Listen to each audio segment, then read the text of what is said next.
ये निकल के आ रहा है कि अपेक्षा तो जरूरी नहीं होती है, नहीं है, लेकिन मैं भी ध्यान दिलाऊंगा तो आपको लगेगा कि हाँ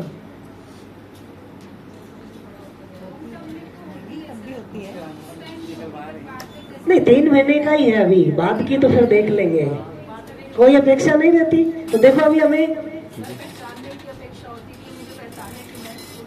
एक तो अपेक्षा रहती है कि बच्चा मुझे पहचान ले, एक अपेक्षा रहती है कि बस वो मुस्कुराता रहे, मुस्कुरा दे।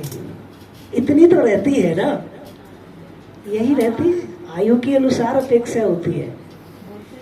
हम सबकी अपेक्षा रहती है कि वो बच्चा मुस्कुरा दे। देखिए यह निश्चित अपेक्षाएं हैं। बच्चे को पता है कि नहीं है, लेकिन उसकी भी एक अपेक्षा है कि शरीर का पोषण और संरक्षण हो। अब उसकी अवेयरनेस उस स्टेट में उसकी हो सकता नहीं हो, लेकिन एग्जिस्टेंशियली ये अपेक्षा है सर केयर करने वाले की। मेरा एक प्रश्न जी सर, कल ये प्रश्न बोर्ड पे भी लिखा हुआ था कि संबंधों में अपेक्षा करनी चाहिए या नहीं करनी चाहिए। अभी आपने उसका जवाब भी दिया कि संबंधों में हम अपेक्षा शून्य भी नहीं हो सकते और अति अपेक्षा भी नहीं कर सकते। लेकिन ये कैसे निर्धारण होगा कि कौन सी अपेक्षा अति अपेक्षा है? और मान लीजिए 2 लोग संबंध में हैं और एक व्यक्ति सामने वाले से इतनी ज्यादा अपेक्षा रखता है, इतनी ज्यादा अपेक्षा रखता है कि शायद उससे उस व्यक्ति की लाइफ भी डेंजर में आ जाए, मतलब ऐसी कंडीशन भी आ जाए। तो क्या ये अपेक्षा रखना सही है? और क्या इससे मतलब अगर हमने ये पहचान लिया कि अति अपेक्षा और हमने उसके अगेंस्ट बोल दिया, कह दिया कि नहीं हम इतना नहीं कर सकते और उससे संबंध टूट जाता है, तो क्या ये सही है? क्या वो संबंध था जो टूट गया?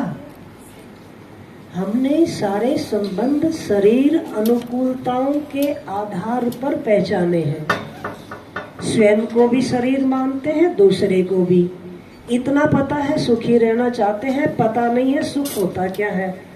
तो जो हमारे शरीर की अनुकूलता के लिए जो कार्यक्रम है उसमें भागीदार है, तब तक तो वो संबंधी है। सर, इन क्लोज रिलेशनशिप्स जो बहुत ज्यादा ब्लड रिलेशनशिप्स जो होते हैं उनमें भी ऐसा होता है कई बार कि हमसे इतनी ज्यादा अपेक्षा की जाती है कि कई बार हम भी सोच में पड़ जाते हैं कि इतना करना ठीक है क्या, इतना किया जा सकता है? कि एक ह्यूमन बीइंग ने खुद को पहचाना नहीं है, तो उसका अंदर का जो सॉफ्टवेयर है वो करप्टेड है। न तो वो खुद ये देख पाता कि मैं कितनी अपेक्षा करूं, दूसरे की काबिलियत क्या है या उसका पर्सपेक्टिव क्या है, उसकी मन स्थिति क्या है, ये जाने बिना न मुझे खुद को पता कि मुझे जाना कहाँ है। तो मैं अपने शरीर अनुकूलताओं के अर्थ में या अपने किसी बिलीफ सिस्टम, मुझे ये बनना है, मुझे ये चाहिए, तो मैं अपने अनुकूलताओं और मान्यताओं के आधार पे अपेक्षा करता हूं। तो न तो मैं अपने को तय कर पा रहा कि जाना कहाँ, न जिससे अपेक्षा कर पा रहा हूं उसको पूरा समझ पा रहा हूं। तो यहां पर मामला फंसता है। अब उसमें मेरा तेरा से निकलेगा नहीं, जाना पड़ेगा एक्चुअल में रियलिटी के पास। एग्जिस्टेंस में ये पूरा प्रोसेस देख रहे हैं कि पर्पस क्या है। इस अर्थ में एग्जिस्टेंशियल एक्सपेक्टेशंस क्या है। जैसे ही आप उसके साथ हो जाते हो ये प्रॉब्लम नहीं आती है।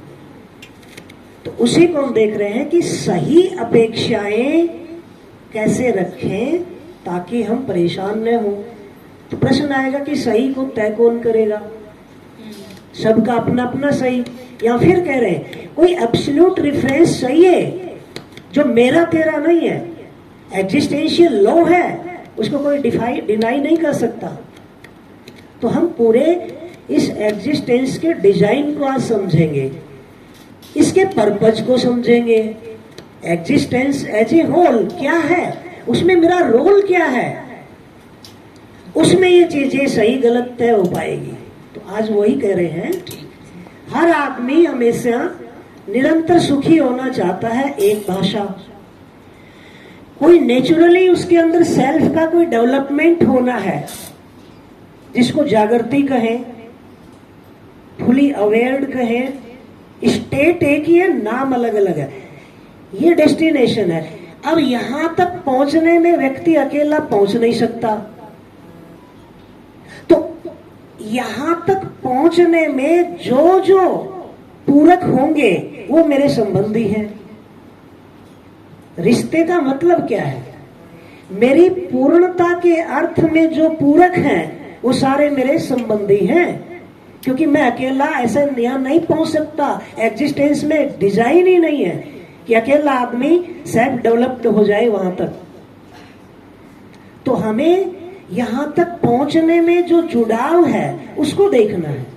तो एक जुड़ाव हमारा नेचर के साथ है। यदि सांस नहीं मिलेगा या शुद्ध हवा या ऑक्सीजन नहीं मिलेगी तो ये बॉडी सरवाइव नहीं कर पाएगी। साफ पानी नहीं मिलेगा, बॉडी सरवाइव नहीं कर पाएगी। तो एक रिश्ता हमारा नेचर के साथ है, जिंदा रहने के लिए, बॉडी के सरवाइव के लिए। एक रिश्ता हमारा इंसानों के साथ भी है। उसकी बात कर रहे हैं कि जन्म के बाद एक बच्चा है, शिशु 2 महीने, 1 महीने, 3 महीने का, वहां से शुरू करें और वो पहुंचेगा यहां। जन्म के तुरंत बाद की स्थिति देखिए, क्या वो बच्चा अपने में कुछ भी करने में समर्थ है? बॉडी के पोषण के लिए, संरक्षण के लिए। तो यहां पूरकता, कोई तो मानव इस जिम्मेदारी को लेगा ना। हम उस रियलिटी को देख रहे हैं कि जो भी मानव उस जिम्मेदारी को स्वीकारता है, स्वीकारते ही उसमें स्वीकृति भाव के रूप में बनती है। ये भाव ही सुख है। उसको एक नाम दे रहे हैं, ममता, मेरेपन का भाव। शरीर के पोषण संरक्षण की जिम्मेदारी है, इसमें पोषण प्रधान है, तो उस मानव का नाम माता है। संरक्षण प्रधान है, उस मानव का नाम पिता है। एग्जिस्टेंस में कोई क्रिया है, कोई जिम्मेदारी है, उसके आधार पे नाम रख रहे हैं। केवल संबोधन कर दिया माता पिता, इससे वो पूरा नहीं पड़ता है। जन्म दे दिया, इससे पूरा नहीं पड़ रहा। फाइनली कह रहे हैं कि डेस्टिनेशन तक पहुंचने में जो पूरक है वो रियलिटी है। तो आप देखिए, अभी हमारा ज्यादातर अभ्यास, जी माइक, कि आयु और योग्यता के अनुसार हमें अपेक्षा करनी चाहिए, ये तो ठीक है। लक्ष्य के अर्थ में लक्ष्य भी स्पष्ट होना चाहिए। जी जी जी। उसके बाद आयु, दूसरे की योग्यता, समझदारी, वो सब देख करके कॉम्पिटेंस जिसको ठीक कह है रहे सर। हैं। अब हम देख रहे हैं किसी बच्चे की आयु भी ठीक है और उसकी योग्यता भी है, वो काम कर सकता है, लेकिन अगर हम उससे बोले कि ये काम आप कर दो, वो नहीं कर रहा है, और तो ये असुविधा हुई या शोषण हुआ? जी, हमें ये लगता है कि उस बच्चे को हम पहचान रहे हैं कि वो कर सकता है। फिर बात वही जाएगी कि क्या एक्चुअल में हम अपने को पहचान रहे हैं कि हम चाहते क्या है, हमें जाना कहाँ है। सर एक मिनट, एक्चुअली बाहर एक 6299 कार है। जी बढ़िया। तो देखिए, अभी हमारा चूंकि बार बार ध्यान ये जाएगा जहां हम फंसे हुए हैं। जी आप शेयर करें एक बार, माइक पहुंचाइए।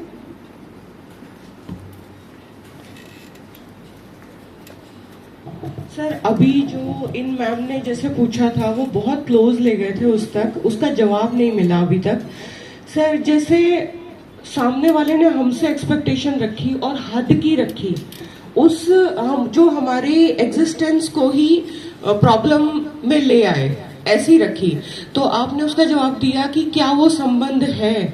अगर सर जो हमारे संबंध होते हैं, चाहे वो माता पिता से हो, भाई बहनों से हो, या पति पत्नी का हो, या हम बच्चे का हो, तो सर संबंध तो पहले से डिसाइडेड है। उन संबंधों को ना हम तोड़ सकते हैं ना हम हटा सकते हैं। अगर उनमें है तो उनका सुधारने का तरीका क्या है?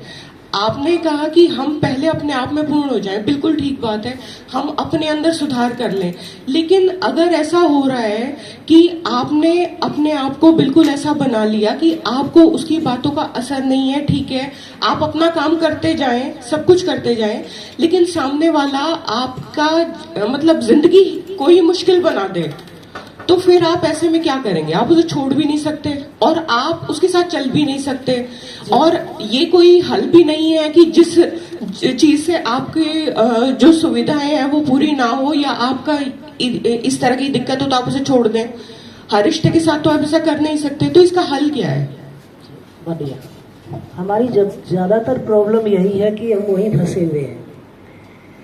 हमें ये लगता है कुछ लोगों की आदतों को या उसकी नेचर को लेकर अक्सर ऐसा एक स्टेटमेंट हम सुनते हैं, कुछ भी कर लो, आदमी की मानसिकता या उसकी प्रकृति बदलने वाली नहीं है। और अक्सर हम प्रयास करके एक निष्कर्ष पर पहुंच जाते हैं कि कुछ नहीं कर सकते। इसकी भाषा को थोड़ा हम देखिए। ये तो जी कभी नहीं समझेंगे या कभी नहीं समझेगी, ऐसी भी भाषाएं हमें सुनने में आती हैं। इसको रिव्यू करते हैं। ये अभी समझने की मन स्थिति के साथ नहीं है या ये कभी नहीं समझेंगे। सोचने की बात। मैं समझा नहीं पाई या ये समझ ही नहीं सकते,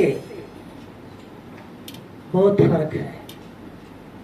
तो हो सकता है कोई व्यक्ति आज कुछ समय के लिए उसकी मन स्थिति ऐसी नहीं है कि वो समझने के लिए तैयार हो। एक हो सकता है मेरा समझाने का तरीका या मेरा व्यक्तित्व ही उनको स्वीकार नहीं हो। इसलिए हम 3 बात कहते हैं, दूसरे तक बात नहीं पहुंची, उसके 3 कारण हैं। हो सकता और भी हो। पहला, उस बात में दम नहीं है, इसलिए अगले तक पहुंची ही नहीं है, क्योंकि उसने देख लिया। कई बार बात में बहुत दम है लेकिन बात को रखने वाले में दम नहीं है, का मतलब उस व्यक्तित्व को वो स्वीकारता ही नहीं है। दूसरा व्यक्ति कुछ भी कह दे, इस मानेंगे आपका तो मानना ही नहीं है, बात सही हो। कई बार बात भी दमदार है, व्यक्तित्व भी, हमारा कम्युनिकेट करने का तरीका वो दमदार नहीं है। किस समय किन शब्दों का प्रयोग करके कोई बात कहे, वो भी एक तरीका है। कितनी प्रॉब्लम है, कहते बात करने का ही कोई तरीका है, ऐसे क्यों कहा या अभी सबके सामने क्यों कहा। तो देखिए, अभी हम ये मानते हैं कि क्योंकि मैं अच्छा करता हूं, अच्छा सोचता हूं, अच्छा चाहता हूं और कहीं कहीं कर नहीं पाता, वहां मेरा बस नहीं चलता, लेकिन मैंने अपनी तरफ से कसर नहीं छोड़ी है, इसलिए मैं तो अच्छा हूं। कल वाली बात है, हम अपना मूल्यांकन अपनी इंटेंशन को देख के कर रहे हैं और वो दिख रही है, हम बुरा नहीं चाह रहे अपनों का, और कर भी रहे हैं। कहीं कहीं नहीं कर पा रहे, वो भी दिख रहा है कि मजबूरी है, टाइम ही नहीं है, वो हमें दिख रहा है। लेकिन चाहत में हमारी में कोई मिलावट या कमी नहीं है, तो हमें अपनी चाहत साफ साफ दिख रही है। इस आधार पे हम अपने में अच्छे इंसान के रूप में हैं। दूसरे की चाहत, मूल चाहत दिख नहीं रही है, हमें उसका कॉम्पिटेंस दिख रहा है। कॉम्पिटेंस कम हो सकता है, हमसे भी कम हो सकता है। इसका मतलब हमने इंसान की जर्नी नहीं देखी है, इंसान को नहीं समझा है, हमने केवल बॉडी को देखा है। इतने साल हो गए जी, अभी भी ये भी लखन नहीं है करने का, इसका मतलब हमने आदमी को नहीं समझा है। तो हम कह रहे हैं कि सारा समाधान एग्जिस्टेंस के डिजाइन को, उसके पर्पस को, उसके मैकेनिज्म को समझने में आपको दिखने लगेगा। एक चीज हर आयाम में दिखती है कि इस घटना का कारण क्या है, ये आपको दिख रहा है। इस घटना का प्रभाव क्या क्या होगा, ये आपको दिख रहा है। इसका सॉल्यूशन क्या है इस प्रॉब्लम का, ये भी आपको दिख रहा है। इसमें कितना टाइम लगेगा, ये भी आपको दिख रहा है। उसमें आप कितना कर सकते हो, ये भी दिख रहा है। और क्या किया जाए, ये भी दिख रहा है। और हर आयाम में दिख रहा है। वो एक स्टेट है जिसको समाधान की स्थिति कह रहे हैं। हर आयाम में स्पष्टता के साथ, समाधान के साथ व्यक्ति होता है। अभी हम क्या कर रहे हैं, पूरा नहीं देख पा रहे हैं ना। आप देखिए, दुर्दांत आतंकवादी भी वहां जाके समर्पित हो जाता है जिससे प्यार करता है। जितना भी रिस्क लेकर कोई डाकू या चोर लूट के आता है, सारा वहां देता है जहां उसने अपना माना हुआ है। चाहे वो बच्चे हो, कोई अपना लाइफ पार्टनर हो। इसका मतलब आदमी कहीं तो, या गुरु मान लेता है किसी को, तो कहीं तो वो नियंत्रित हो रहा है। कहाँ? भाव पक्ष है। भाव आदमी को एक कर देता है। आप रोज देखते हो जिन भाई बहनों के साथ आपका भाव रूप में जुड़ाव हो जाता है। तो मैं छोटे छोटे कुछ उदाहरण लेता हूं। जब हम कोई फल खरीदते हैं, भाव पूछते हैं, नहीं 70 है केले, नहीं 60, आज भाव कम हो रहा है 60 दे दो, या दूसरी जगह भाव पूछ। लेकिन जब हम आपस में मिलते हैं या तो क्या मन करता है, नहीं सभी को खाना होगा, सभी लोग। चाय कितनी महंगी है, वह गाड़ी लाए हो, है ना। और जिसके साथ बहुत अच्छी दोस्ती है वो मजबूरी में है, 2 दिन उनको जरूरत पड़ी तो हम क्या कहेंगे, क्या बुक करोगे, खड़ी है ना अपनी वाली गाड़ी, ले जाओ ना। देख रहे हैं, जहां भाव रूप में जुड़ जाते हैं वहां 2 नहीं होते हैं। भाव रूप में जुड़े नहीं है, सामान सिर पे चढ़ा होता है। तो हमें आदमी को समझना है उसकी चाबी कहाँ है। फिर ये प्रॉब्लम नहीं दिखती है। प्रॉब्लम का मतलब क्या है, सॉल्यूशन का अभाव। सॉल्यूशन का अभाव ही तो प्रॉब्लम है ना। प्रॉब्लम एग्जिस्टेंस में सॉल्यूशन का अभाव ही नहीं। मेरे पास सॉल्यूशन नहीं है, दूसरे के पास है। तो मैं कह रहा हूं कि आप एक बार इनको एग्जिस्टेंस के डिजाइन को समझो,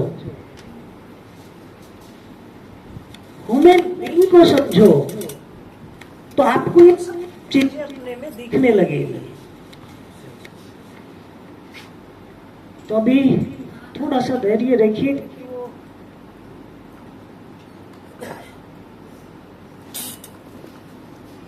हो रहा है ना।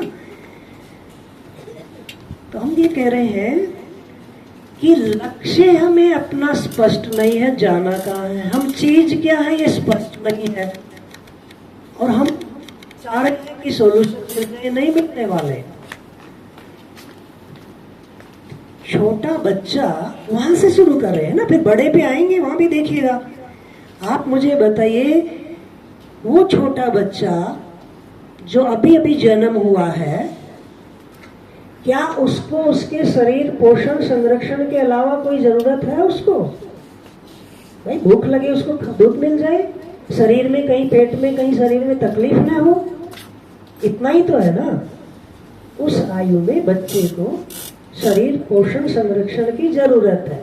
तो जो व्यक्ति उस जिम्मेदारी को स्वीकार लेता है, हम कह रहे हैं पोषण की जिम्मेदारी की स्वीकृति ही ममता भाव है। और व्यक्ति उस भाव के साथ होकर उस जिम्मेदारी को निभाता है, उस मानव का नाम माता है। और कोई संरक्षण प्रधान है, पोषण वो भी करेगा, लेकिन प्रधानता संरक्षण की है, उस मानव का नाम पिता है। तो केवल एक तो शरीर उपलब्ध करा देना भर माता पिता नहीं हुए, वो तो शुरुआत है। माता पिता का प्रमाण कब मिलता है? जन्म के बाद शरीर का पोषण संरक्षण, और केवल शरीर का ही नहीं, सेल्फ भी है, एक मानसिकता भी है, मन भी है, उसका भी पोषण संरक्षण। तो सही रूप में पिता का प्रमाण तब है जब एक बच्चा शरीर का भी पोषण हुआ, मन का भी पोषण हुआ तो माता प्रसन्न हुई। शरीर भी संरक्षित है, मन भी संरक्षित है, कोई डर नहीं है, तो पिता प्रमाणित हुआ। नहीं तो एक एग्जाम्पल हम लेते हैं कि एक पूरे शहर में एक गैंगस्टर से सब डरते हैं, इतना खतरनाक है वो, सब डरते हैं, लेकिन वो अपने बच्चों का पिता एग्जिस्टेंशियल वे में नहीं बन पा रहा। जबकि सब लोग डरते हैं इसके बच्चे को कोई हाथ नहीं लगाएंगे, नहीं तो पूरे परिवार को खत्म कर देगा। लेकिन उसके बच्चे के अंदर संरक्षण नहीं है, क्योंकि उसको पता है मेरे पिता का आचरण है, तो लोग उसको जिस नजरिए से देखते हैं वो। दूसरा, पूरा परिवार बच्चे को कहता रहता है बेटा अकेला मत जाना, उधर मत जाना, तो बच्चे को पता ही है कोई बदला लेने वाला हो ही सकता है। तो बच्चा अपने में सुरक्षा के भाव के साथ होगा या डर के भाव के साथ?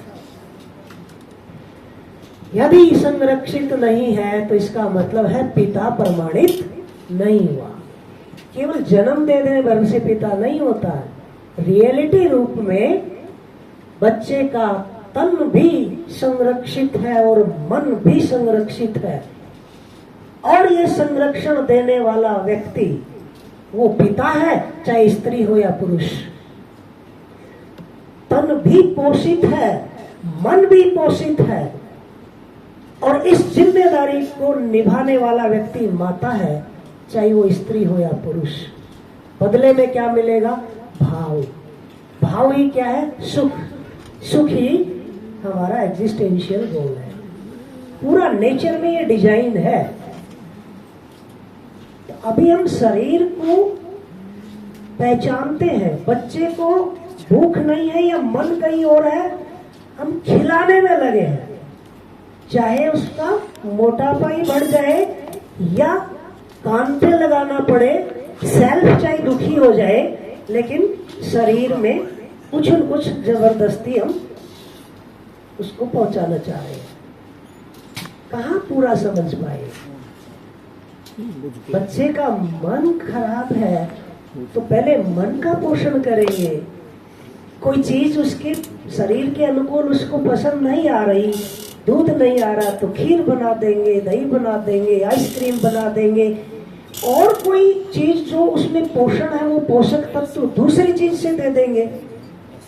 तो प्रयोजन क्या हो? पोषण प्रयोजन है, पौष्टिक भोजन के साथ स्वादिष्ट भी हो, लेकिन पहले मन प्रधान है। मन का पोषण करें कि उसका मन है या तो वो दुखी है या उसका मन कहीं और लगा, वो खेलने जाना है, हमारे को ये पता नहीं, तो इसका मतलब मन का पोषण नहीं है, उसका सुख कहीं और लग रहा है। किसमें? मोबाइल में, टीवी में, और हम उसको खाना खिलाना चाह रहे हैं, वो खा नहीं रहा, हमें गुस्सा आ रहा है, हम कान पे मार रहे हैं, टीवी भी बंद कर रहे हैं, रिमोट छीन रहे हैं, अब नहीं मिलेगा। तो हम पहले मन का पोषण करें ना, कि मम्मी पापा को देखते ही बच्चा रिमोट छोड़ दे और कहे कि नहीं मुझे तो आपसे बातें करना है, आपके पास बैठना है, आपके साथ कुछ काम करवाना है। तो मन का हम पोषण करने की योग्यता के साथ कहाँ है? तो अभी हम अधूरे माता पिता हैं जी। मन का कनेक्शन दिल से है या दिमाग से है जी? थोड़ा मन को भी रख देंगे। यहाँ जो जिस रियलिटी को प्रपोज किया जा रहा है कि सेल्फ बॉडी से बिल्कुल अलग एक एंटिटी है, उसका स्वरूप क्या है, उसको पहचाने कैसे, उसका प्रमाण क्या है, उसके लिए सर एक दिन का अलग सेशन हम ले पाए कि फाइनली मैं कैसे मानूं कि मैं बॉडी से अलग हूं। अलग हूं तो मुझे बताओ कि मेरा आकार स्वरूप क्या है। मैं कैसे मान लूं या कैसे अपने को देख लूं कि मैं बॉडी से अलग हूं। यदि बॉडी के साथ हूं या बॉडी में हूं तो कहां हूं, किस आकार में हूं और कैसे मैं देख पाऊं, इसका प्रमाण क्या है। इसके लिए एक दिन का सेशन यदि आगे कभी समय मिला तो ठीक है, नहीं तो आप ऑनलाइन वगैरह रख लीजिए, उसमें ये पूरा हम रख देंगे। लेकिन आप ही की तरह हमारी बहुत जिज्ञासा थी और सौभाग्य है कि आज ये उपलब्ध है। मानना कुछ नहीं है, शब्द नहीं है, यहाँ रियलिटी में बात होती है। अब आप हिंट देख ही रहे होंगे, नहीं तो बहुत से आत्मा परमात्मा लोगों ने नाम तो दे ही रखे हैं, सूक्ष्म शरीर, सोल, रूह, शब्द है, चीज क्या है, कहाँ हूँ, कैसे देखूं मैं हूँ, इसलिए ये एजुकेशन में नहीं आ पाता। अब ये एजुकेशन में संभावना है इसकी। अभी आपको ये 5 दिन में ट्रेलर दिखा रहे हैं, आपको लगा साहब फिल्म देखने लायक है, तो इसको रख देंगे बिल्कुल ऑब्जेक्टिवली, एविडेंस के साथ जी। फिलहाल आपको ये बता दें कि ब्रेन है, ब्रेन मस्तिष्क, ये अलग चीज है। पूरी सेंसेशन जो है ना, उनमें कोई भी जब इंटरेक्शन होता है तो कोई कंपन पैदा होता है, इसको प्रभाव या संवेदना कह रहे हैं। उसका सिग्नल नर्वस सिस्टम से होते हुए ब्रेन तक जाता है। ब्रेन के न्यूरॉन्स सिग्नल प्रसारित करते रहते हैं, जैसे रिमोट से टीवी चलाते हैं, सेल्फ उस सिग्नल को रिसीव करता है और बॉडी से कोई काम लेना है तो वो सिग्नल देता है, ठीक रिमोट की तरह डिस्टेंस पे रहते हुए। अब आप कहेंगे सब प्रमाण क्या, तो मैं एक हिंट दे के छोड़ देता हूँ, छेड़ के छोड़ देता हूँ। जैसे अंगूठे में चोट लगी है, दर्द कहाँ होगा, जहाँ चोट लगी है वहां होगा, या घुटने में या ब्रेन में या हार्ट में या पेट में। Thank you sir.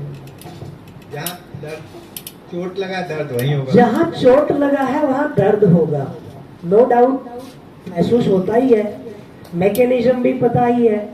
अब आप मुझे बताएं, अचानक हमारा कोई फोन आ गया और वो इतनी सीरियस बात है कि हम हो गए, उस मुद्दे पर सॉल्यूशन क्या होगा?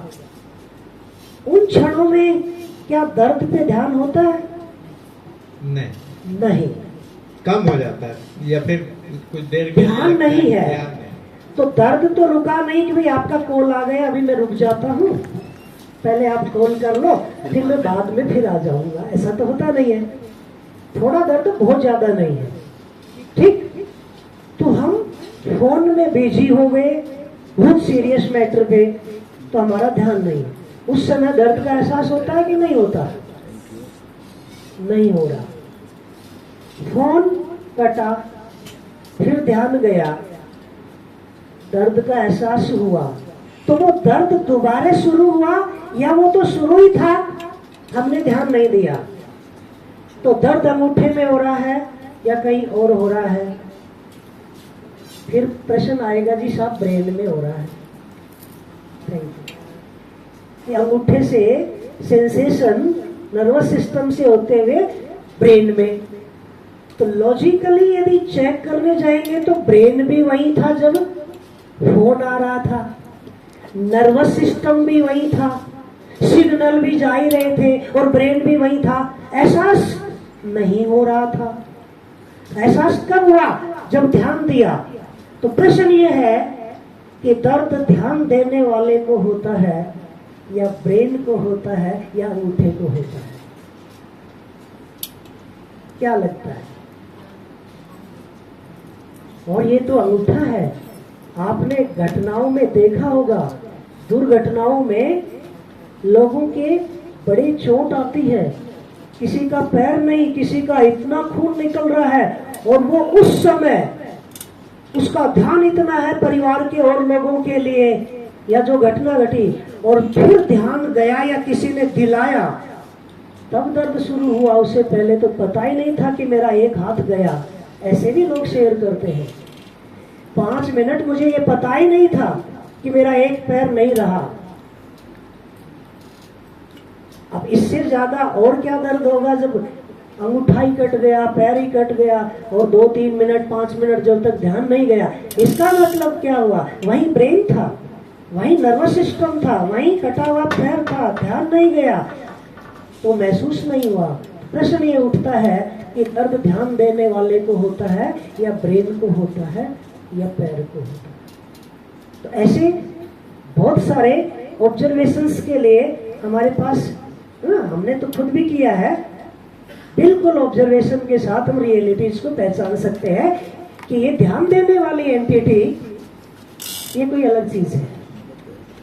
तो वो अलग क्या है, फिर उसी का एक माइंड जिसको कह रहे हैं वो उसी का एक पार्ट है। सुखी दुखी जो होता है उसी का एक पार्ट माइंड है। एनालिसिस चलता है उसी का दूसरा पार्ट थॉट है। तो वो माइंड अलग है जिसको मन कह रहे हैं। अभी न्यूरल नेटवर्क को सिनोप्सिस के उस प्रोसेस को फिजिकल साइंस या हमारा जो ये साइंस है ब्रेन का ही फंक्शन मान रहा है अभी माइंड को, लेकिन रियलिटी में वो बॉडी से अलग एंटिटी है। तो उसमें आगे बात कर सकते हैं, फिलहाल इतना ही। छोटा बच्चा अब थोड़ा थोड़ा बड़ा हो रहा है, तो उसके अंदर अब क्या है कि कुछ चीजें मैं जानूं। हम भी प्रयास करते हैं, ये बुआ जी हैं, बोलो बुआ, है ना। तो हम उसको कुछ भाषा सिखा रहे हैं, चीजों की पहचान करना सिखा रहे हैं। अब बच्चा सीख लेता है तो वो रिपीट करता है और उसको अच्छा लगता है सीखना। जो वो बोल पाया, पहचान पाया, कोई कर पाया, अच्छा लगता है। तो अब उसकी ये नीड है कि वो चीजों को सीखे, उसका अभ्यास करे और वो करके दिखाए, उससे उसको अच्छा लगता है। तो कोई उसके साथ चाहिए 24 घंटे जो उसके सीखने समझने में भी मदद करे और वो व्यक्त हो, कर करके दिखाए, उसके लिए भी कोई देखने सुनने वाला हो। कहाँ हमारा इतना ध्यान है, हम तो इतने बिजी हैं। यहाँ जिम्मेदारी आती है तीसरी पीढ़ी की। 60 के बाद जो रिटायर होते हैं वो रिटायरमेंट नहीं है, एग्जिस्टेंशियली ये जिम्मेदारी है कि जिंदगी भर के जो एक्सपीरियंस लिए हैं बच्चे को पूर्णता तक पहुंचाने के लिए अब 24 घंटे की ये ड्यूटी है और उस ड्यूटी को निभाते हुए भी प्रसन्नता होगी। तो किसी बच्चा ही नहीं, पूरे समाज की जिम्मेदारी होनी चाहिए उस व्यक्ति पे। वो भी आएगा समाज भी इसमें आगे जी, ठीक करे आप। साथ में बच्चे को छोटे छोटे अभ्यास करने पड़ेंगे, सीखने के, शेयरिंग के, अभिव्यक्त होने के लिए। तो दूसरे बच्चे भी चाहिए। अब वो कह रहे हैं कि मेरी जर्नी में मैं वहां जाऊं, मुझे पता नहीं, लेकिन मैं और आगे बढ़ूं। इतना पता है कि मैं खुश रहूं और सीखूं और समझूं, इसका मैं अभ्यास करूं, व्यक्त होकर बताऊं, शेयर करूं। तो जो हम उम्र वाले हैं उनके साथ उसकी आगे की जर्नी में पूरकता की जरूरत बनती है। तो हम उम्र में 2 कैटेगरी है पहचानने के लिए। एक ही माता के गर्भ से यदि पैदा हुए तो उनको एक भाई बहन का नाम दिया। भाई बहन नाम है, संबोधन है, संबंध नहीं है। केवल संबोधन संबंध नहीं है। संबंध तो कोई पूरकता है, कोई क्रिया है, कोई जिम्मेदारी है कि एग्जिस्टेंशियली गोल क्या है, उस गोल को पहुंचने में कॉम्प्लीमेंट कैसे होंगे, करेंगे क्या, वो क्रिया है, उसका नाम संबंध है। उस व्यक्ति के लिए हमने एक संबोधन शब्द बना रखे हैं। तो ध्यान रहे, संबोधन और संबंध अलग चीज है।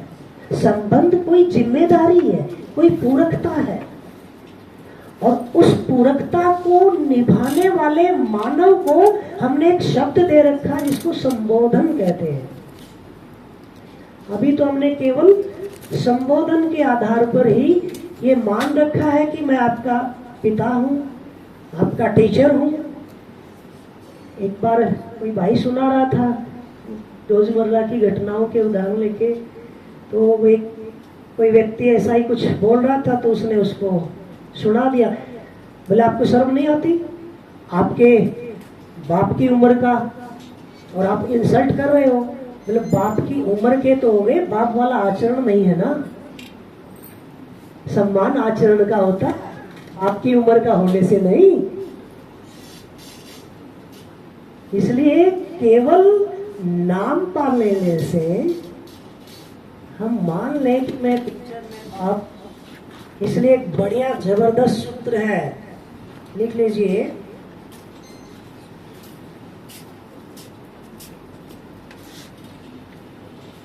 प्रतीक प्राप्ति नहीं,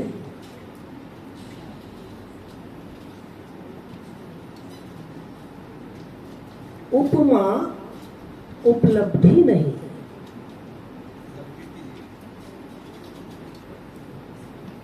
प्रतीक प्राप्ति नहीं, उपमा उपलब्धि नहीं। हम केवल प्रतीक को लेकर चल रहे हैं, इसका मतलब ये नहीं है कि प्राप्ति हो गई सच्चाई की। हम प्रतीकों को इतना महत्व देते हैं,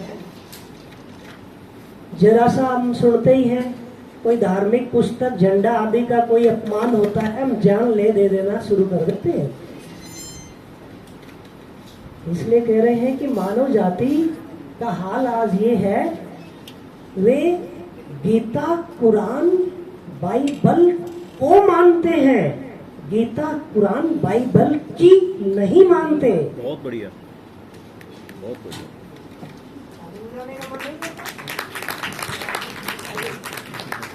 कितनी सूक्ष्म बातें हैं ये। यदि वास्तव में हम उनकी मानेंगे तो क्या इस स्थिति में पहुंचने की होगा ही नहीं। इसलिए वो कह रहे हैं प्रतीक प्राप्ति नहीं है। हम प्रतीकों के सारे मान लेते हैं कि हम प्राप्त कर गए उस सच्चाई को, और उपमा उपलब्धि नहीं है। किसी को हम ये कह दें कि जो बोलचाल में हम कहते ही हैं, तो वो उपलब्धि नहीं है।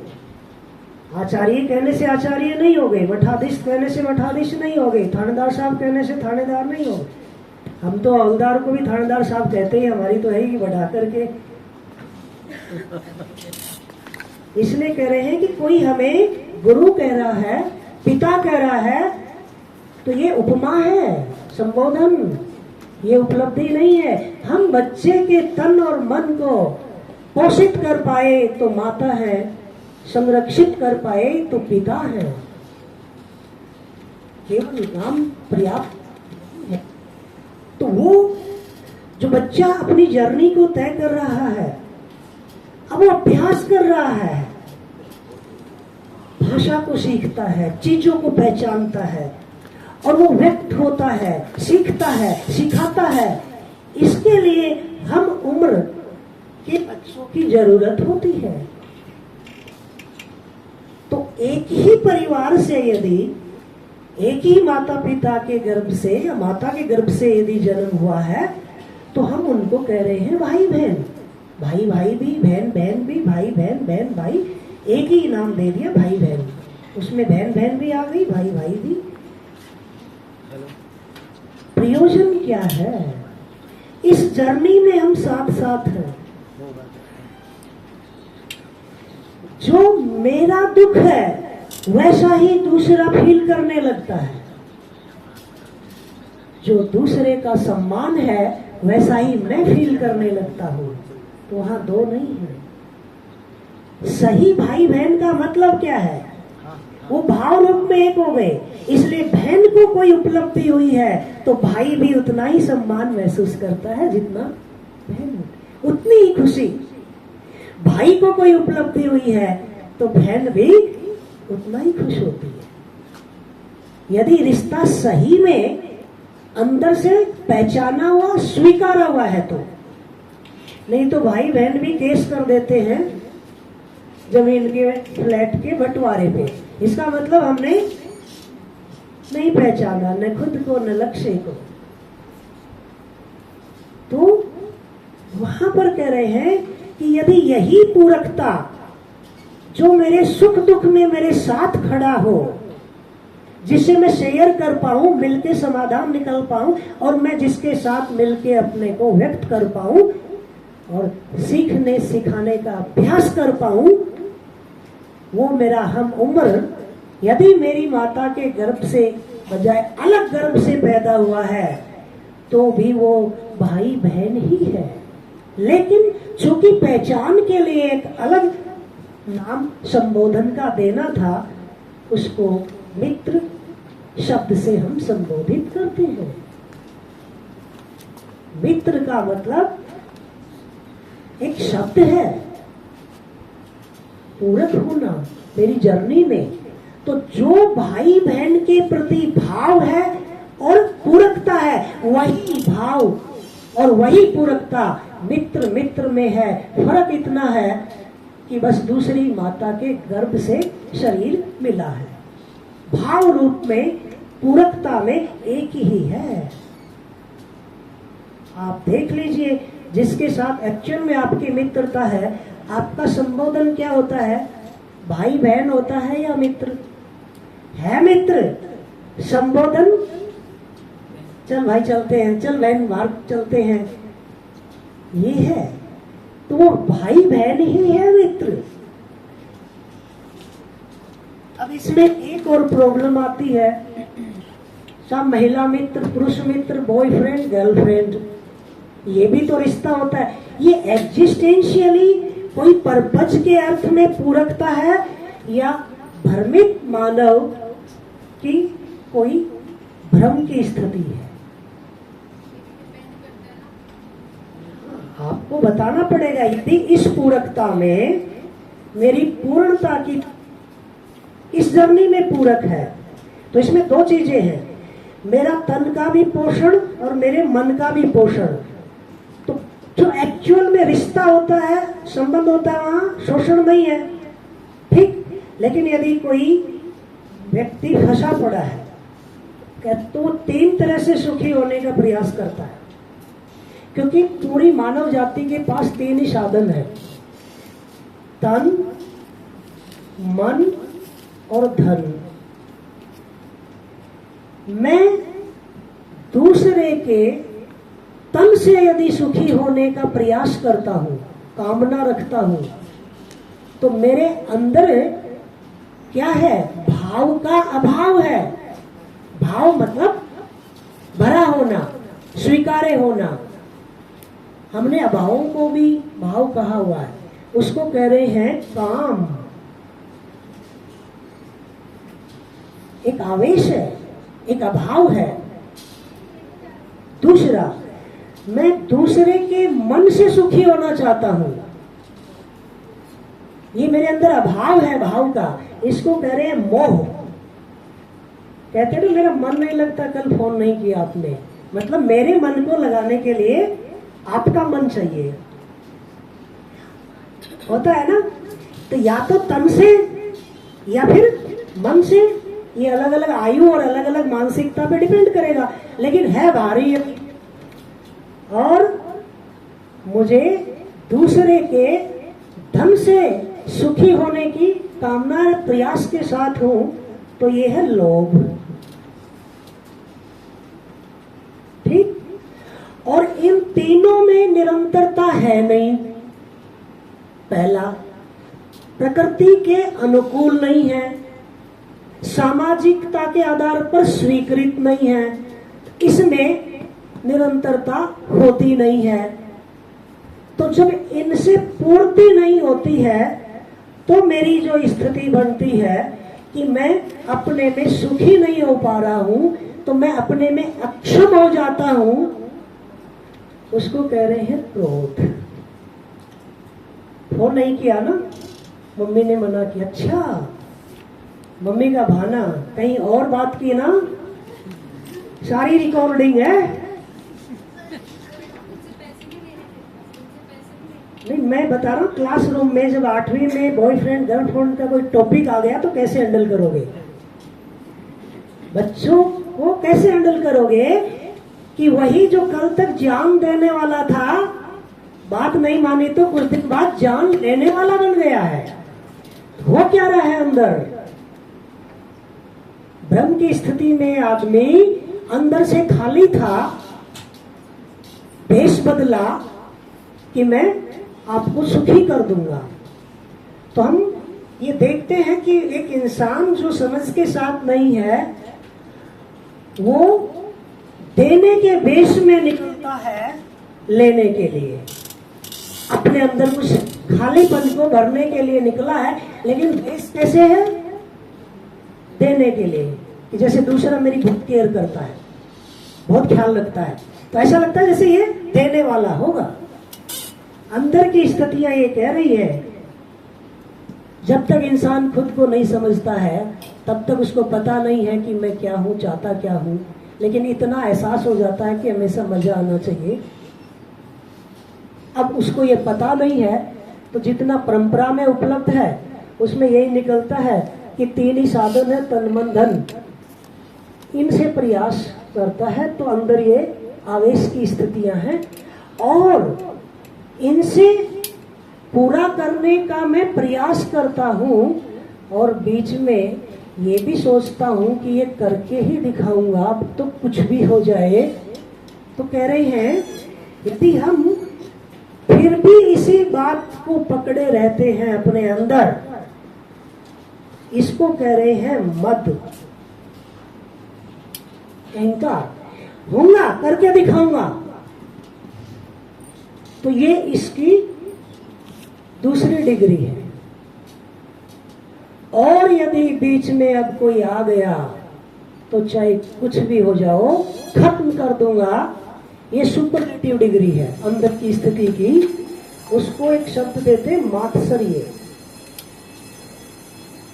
मत्सर या मात्सर्य। ये षड आवेश 6 विकार है, ये खालीपन की स्थितियां हैं इंसान की।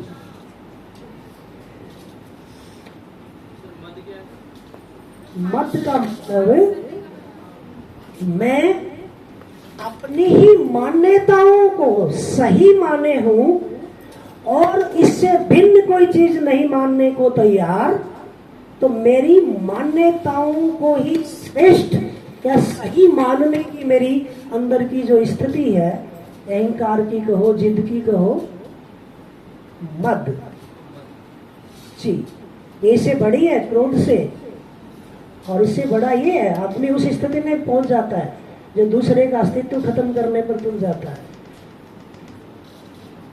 तो आप देखिए, जो बच्चे की जर्नी है उसको पहले मिले माता पिता।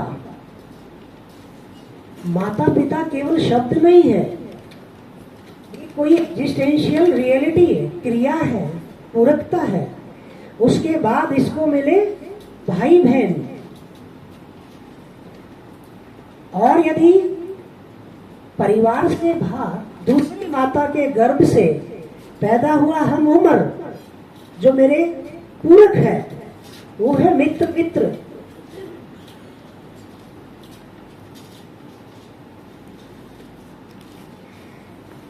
तो यदि कोई भ्रमित हो गया और वो अपने सुख के लिए मेरे शरीर या मेरे मन का यूज करना चाह रहा है, तो वो पूरक होगा, शोषण करने वाला होगा या पूरक होगा? शोषण है तो संबंध नहीं है। यदि शोषण है, चाहे तन का हो, मन का हो या धन का हो, एक स्थिति बनती है, दोनों ही बहुत भ्रमित है, चलो एक दूसरे के शरीर का शोषण करते हैं, तो भी शोषण है तो संबंध नहीं है। संबंध में शोषण नहीं है, पोषण है, तन मन धन तीनों साधनों का। ये है इसका पैरामीटर जांच करने का, ये संबंध है या नहीं है। संबंध है तो कोई पूरकता है, और साथ में पोषण है, किसका? तन मन धन का। यदि शोषण हो रहा है किसी भी स्तर पे, वो संबंध नहीं है, वो भ्रम की कोई स्थिति है, कुछ को कुछ मान लिया। यही अब एक आयु में आ गया, तो अब इसकी जो समझने की जर्नी है, फाइनली तो जर्नी समझने की है, तो उसमें कोई ऐसा व्यक्ति जो अपनी समझ को प्रमाणित कर चुका है, उस यूनिवर्सल ह्यूमन कंडक्ट, सार्वभौम मानवीय आचरण के साथ जीता है, ऐसा ऐसा प्रमाणित व्यक्ति प्रेरणा स्रोत होता है, तो अब जरूरत ऐसे व्यक्ति की है। क्योंकि ह्यूमन बीइंग के लिए नेचर में डिजाइन है कि सीखे समझे बिना आगे नहीं बढ़ेगा। पशुओं के बच्चों को न स्कूल की जरूरत है, न तैराकी का प्रशिक्षण लेना है, न भोजन बनाने का। जन्म के बाद भी यदि अलग कर दिया जाए तो वो सर्वाइव रह सकते हैं।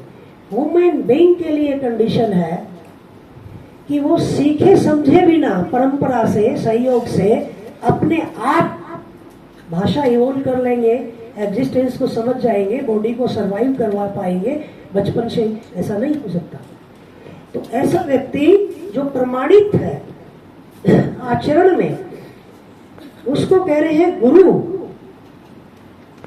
और जो जिज्ञासा के साथ है उसको कह रहे हैं शिष्य। शिक्षक और विद्यार्थी का जो संबंध है कि ये वो व्यक्ति है जो उस हाईएस्ट स्टेट को पाया हुआ है। इसलिए हम मार्गदर्शन उन्हीं से लेते हैं जो मंजिल तक पहुंचे हुए हैं। जो खुद ही मार्ग में है, उनको पता ही नहीं है मंजिल क्या है, वो क्या मार्गदर्शन करेंगे। मार्गदर्शन का मतलब क्या है? मुझे भी वो मार्ग दिखा दो जो हम सबकी मंजिल है। कौन दिखा पाएगा? जो खुद मंजिल पर पहुंच गया वो, या जो खुद ही मार्ग में है। क्योंकि पता नहीं उसका मार्ग एक्चुअल में उस मंजिल की ओर है भी कि नहीं है। गुरु वो व्यक्ति है जो उस मंजिल तक पहुंचा है। क्या प्रमाण है? मेरा आचरण ही मेरी समझ का प्रमाण है। मेरा आचरण क्या होगा? मूल्य, चरित्र, नैतिकता के रूप में, और ये यूनिवर्सल होगा, सार्वभौम, पूरी धरती पर सेम, अलग अलग नहीं, मानवीय आचरण, यूनिवर्सल ह्यूमन कंडक्ट।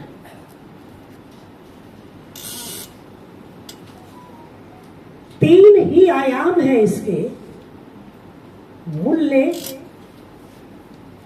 चरित्र, नैतिकता। क्यों? क्योंकि मेरा जीने का प्रधान स्थली परिवार है। परिवार के बाद समाज है, समाज के बाद व्यवस्था है। मैं परिवार में मूल्यों को प्रमाणित करता हूं, भावों के साथ हूं, जिम्मेदारी भावों के साथ निभा रहा हूं, बोझ नहीं, मजबूरी नहीं है। किसी को शिकायत होगी ऐसे व्यक्ति से जो काम या जिम्मेदारी निभा रहा है लेकिन एहसान नहीं दिखा रहा, दुखी नहीं हो रहा, सुना नहीं रहा, खुश होकर के जिम्मेदारी निभा रहा है। ऐसे व्यक्ति से कोई शिकायत होगी हमारी? जिम्मेदारी निभा रहा है और वो भी खुश होकर। जो समाज में जा रहा है तो तन मन धन तीनों साधनों में किसी का भी किसी का शोषण नहीं कर रहा है, बल्कि पोषण ही कर रहा है। तो तीन ही हैं चरित्र के आयाम। ऊपर लिख देता हूं, सुमन बहन ने थोड़ा रखा था, समय उनको कम मिला था तो मैंने सोचा भी। स्वधन, ऐसा व्यक्ति जो दूसरे के धन का शोषण नहीं करता है। कैसे तय करेंगे हम स्वधन क्या है? उसको पता है कि मैं अपने स्तर पर जब भी कोई उत्पादन या सेवा कार्य करता हूं, उसके बदले में जो मुझे प्रतिफल मिलता है, सैलरी, पारिश्रमिक, मेहनताना, जो भी धन मिलता है, वो मेरा स्वधन है। मैं परिवार और संबंधों में जीता हूं तो मेरे परिवारजन और संबंधी खुश होकर उत्सव आदि के दौरान, जन्मदिन पर, शादी के दौरान मुझे कुछ न कुछ उपहार देते हैं, गिफ्ट, वो भी मेरा स्वधन है। जब मैं समाज में कोई भागीदारी करता हूँ, कोई ऐसा अनुसंधान कर देता हूँ, समाज में कोई ऐसा अभियान चलाता हूँ जो समाज के उत्थान के लिए सहायक है, तो समाज मुझे पुरस्कृत करता है। नोबेल प्राइज, शिक्षक पुरस्कार, वो भी मेरा स्वधन है। स्वयं के स्तर पर प्रतिफल मेरा स्वधन है। संबंधों, परिवार में पारितोष मेरा स्वधन है। समाज के स्तर पर पुरस्कार मेरा धन, स्वधन है। इन तीन के अलावा यदि कहीं से भी धन आता है वो परधन है, ये मुझे स्पष्ट है। ऐसा व्यक्ति जिसको समझदार कह रहे हैं वो फंस नहीं रहा। कैसे तय करेंगे कौन सा स्वधन? नहीं, डिजिटल है एग्जिस्टेंस, बिल्कुल क्लियर पैरामीटर है। आप मुझे बताइए, ऐसा व्यक्ति जो स्वधन के साथ जीता है, उसको कहीं पड़ा मिल गया वो भी नहीं ले रहा, कम देख के ज्यादा भी नहीं ले रहा, बिना मेहनत के नहीं ले रहा, चोरी नहीं कर रहा, केवल उसी को स्वीकार रहा है।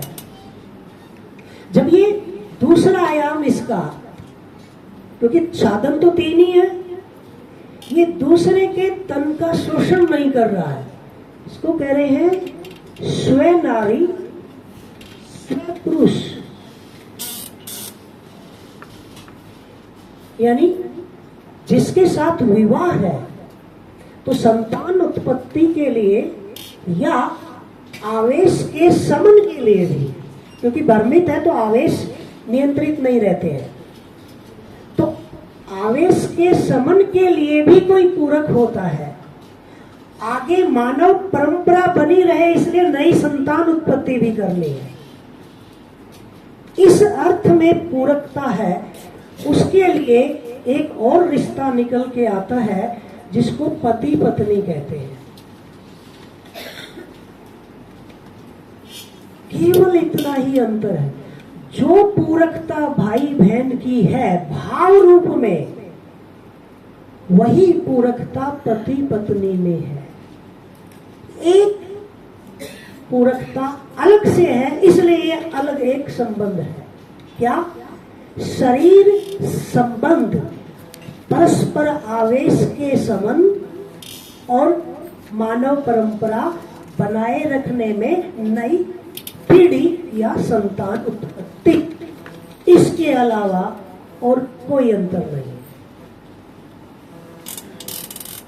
और ये संबंध इतना गहरा है कि इसमें यहां तक कहा, एक मन दो शरीर, यहां तक जाए शरीर तो दो रहेंगे लेकिन मन एक हो गया। ये समझ से होता है। अभी तो मन भार ज्यादा लगता है, वहां नहीं लग पाता कुछ दिन बाद। इसका मतलब समझ का अभाव है। तो पूरकता क्या होगी? अब यहां पर जो मेरी उपलब्धि है वही उपलब्धि मेरे जीवन साथी की है। शब्द देखिए, शरीर साथी नहीं, जीवन साथी। हम जीवन शब्द को रख रहे थे एक्चुअल में। तो यहां पर अब ये एक इकाई हो गई। तो जो सम्मान पत्नी को वही सम्मान पति का भी होता है, जो पति को वही पत्नी का। एक्चुअल में पति पत्नी है तो आप देखेंगे वहां पर उपलब्धि और सम्मान आदि दो जगह नहीं है, एक इकाई है पति पत्नी है। और जो व्यवहारिक रिश्ते हैं, तो जो पति पत्नी के संबंध बने, सेम वही संबंध अब पति को भी स्वीकार होते हैं। पति का अपना व्यवहारिकता में यदि कोई संबंध बना, वो पत्नी को भी स्वीकार है। अब वो वाला दिक्कत नहीं, आपका स्टाफ है, आप देख लो, मुझे नहीं जाना। ये आप वाला है तो आप जाओ, मुझे नहीं जाना। तो अभी वो पूरी तरह पति पत्नी नहीं है।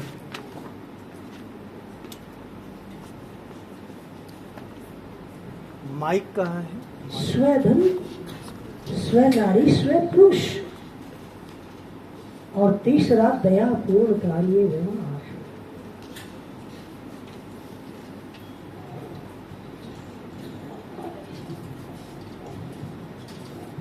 हेलो।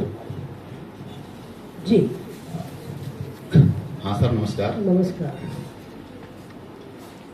सर, पिछले कुछ दिनों से मैं द्वंद्व की स्थिति में हूँ जी और सबसे पहले तो मैं ये कहूँ कि इस कार्यक्रम की सबसे अच्छी बात जो मुझे लगी वो ये लगी कि करसन भाई ने पहले कह दिया कि असहमति के भाव में बने रहिए सत्र में। ये मुझे बहुत अच्छी लगी। सर, मैं अपने रियल लाइफ से एग्जांपल दे रहा हूँ। मैं गर्मी की छुट्टी में वैष्णो देवी जा रहा था। तो रास्ते में जाते जाते जो यात्री होते हैं, कल संपर्क की बात कर रहे थे सर, तो जाते जाते एक फौजी भाई मिले। उन्होंने कहा कि भाई आप कहाँ जा रहे हैं? मैंने कहा वैष्णो देवी जा रहा हूँ। तो उसने कहा वैष्णो देवी जा रहे हैं तो आप यूं ही तो नहीं जा रहे होंगे, कुछ बात हुई होगी तभी आप जा रहे होंगे। तो सर, इस क्वेश्चन ने मेरे मन को, मेरे दिल और दिमाग दोनों को झकझोर दिया।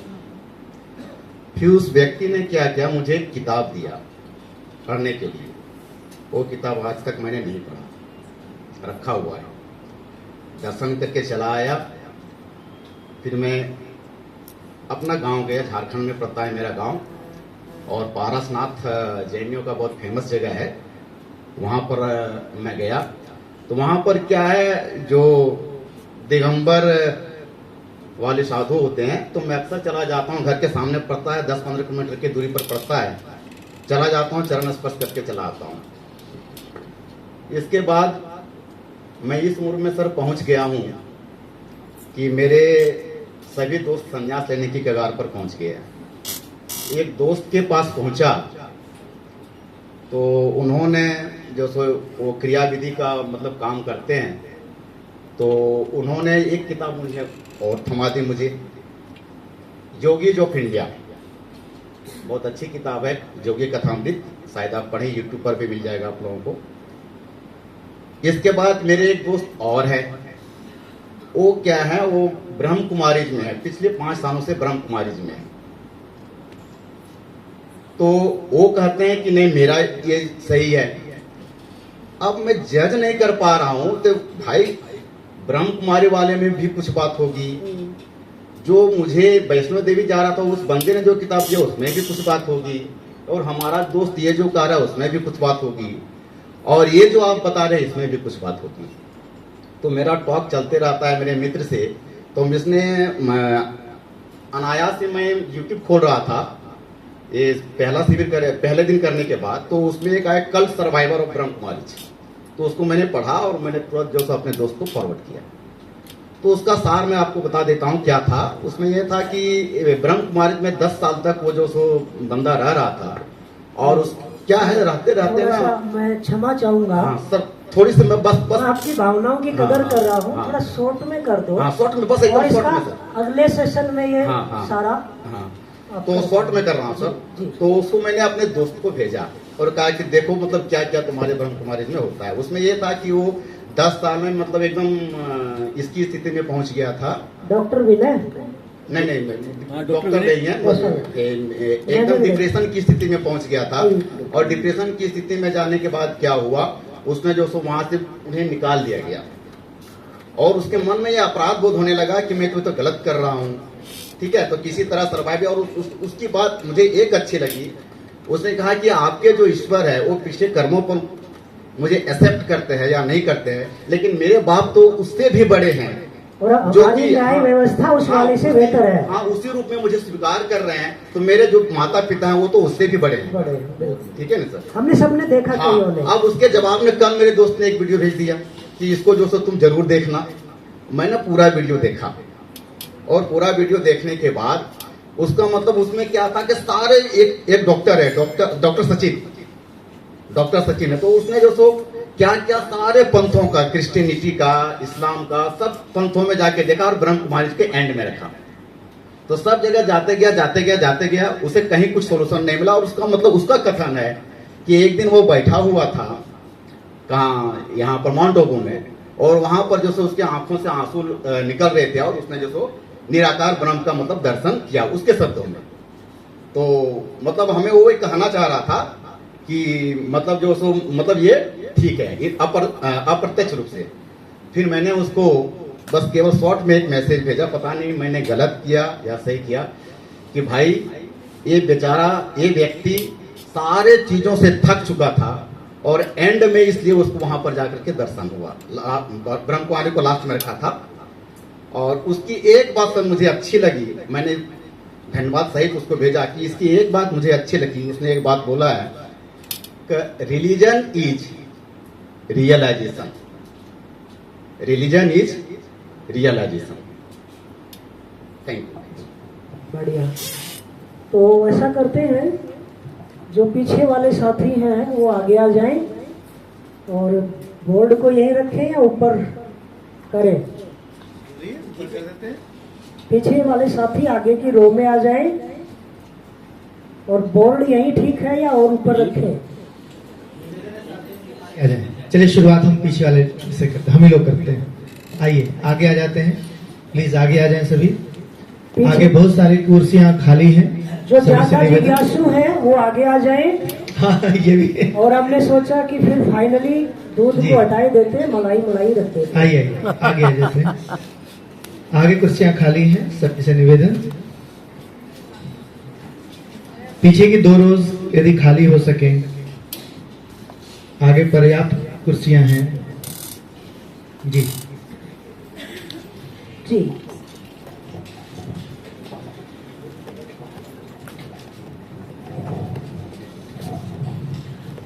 तो आपने सर छेड़ दिया हमें। आगे की रो बिल्कुल खाली है, आगे की रो बिल्कुल खाली तो अब है। हम भी छिड़ जाते हैं। एक्सीलेटर दवाई देते हैं। हमने सोचा थोड़ा धीरे धीरे ठीक। आगे आइए। जी, तो कल ये संबंधों पे कल भी बात हुई, आज रिवीजन भी हो गया। बाकी आगे साथी सहयोगी और व्यवस्था संबंध बताई है हमें मैम का मतलब ये किसी का धन जो है उसका शोषण नहीं कर रहे हैं।